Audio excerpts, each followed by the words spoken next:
हरे भरे जंगल में एक सुंदर बगुला, सफेद बगुला रहता था। वह दिन भर तालाब के किनारे खड़ा होकर मछलियां पकड़ता और बड़े आराम से जीवन बिताता। लेकिन धीरे धीरे तालाब की मछलियां कम होने लगीं। बगुला चिंतित हो गया। अब भोजन कहां से मिलेगा? तभी एक चालाक शिकारी रोज जंगल में आता और अपने जाल फैलाकर छोटे छोटे पक्षियों को पकड़ने लगता। एक दिन बकुला ने देखा कि शिकारी अपने जाल में ढेरों चिड़ियां फंसा कर ले जा रहा है। उसके मन में डर बैठ गया। अगर शिकारी मुझे भी पकड़ ले तो। उसने तुरंत सोचा, मुझे अपनी अक्ल से काम लेना होगा। अगले दिन बकुला तालाब के किनारे उदास खड़ा रहा। तभी शिकारी आया और बोला। क्या हुआ बकुल भाई, आज शिकार नहीं कर रहे हो? बकुला ने चतुराई तो से कहा। मैं तुम्हें दूसरा तालाब दिखाऊंगा जहां बहुत मछलियां हैं। वह बकुले के पीछे पीछे चल पड़ा। बकुला उसे जंगल के अंदर गहरे ले गया, लेकिन चालाकी से ऐसा रास्ता चुना जहां कांटे और दलदल थे। शिकारी वहां फंस गया और उसका जाल भी कीचड़ में उलझ गया। शिकारी बहुत कोशिश करता रहा पर निकल नहीं पाया। थक हार कर वह वहीं गिर पड़ा। बकुला खुशी से उड़ गया और तालाब के किनारे जाकर सब मछलियों और पक्षियों से बोला। अखिल और एकता से सबसे बड़ा दुश्मन भी हार सकता है।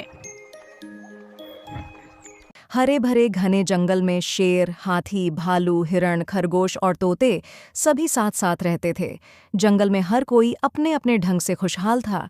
लेकिन एक दिन जंगल में खबर फैली कि पास वाले गांव से आदमी पेड़ों को काटने आ रहे हैं। सभी जानवर डर गए। अगर पेड़ कट गए तो उनका घर उजड़ जाएगा।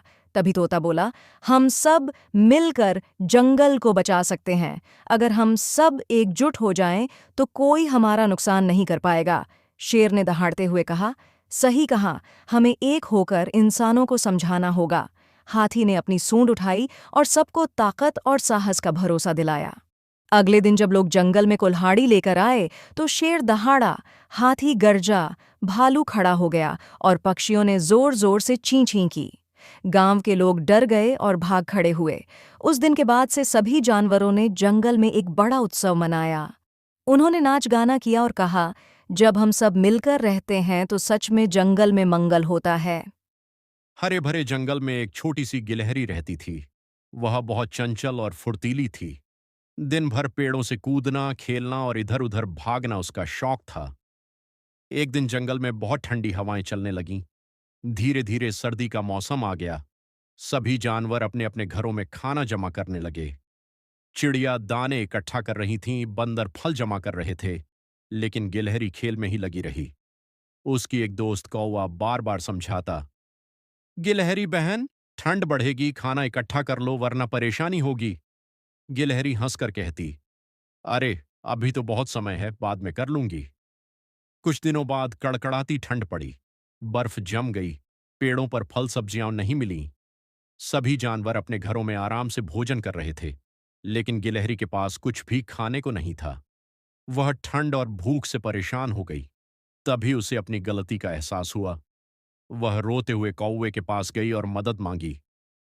कौवे ने थोड़ी दया दिखाते हुए उसे कुछ अनाज दिया, लेकिन साथ ही समझाया, देखो गिलहरी, मेहनत का फल हमेशा मीठा होता है।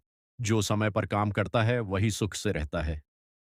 गिलहरी ने वादा किया कि अब वह आलस नहीं करेगी और हर मौसम की तैयारी समय पर करेगी।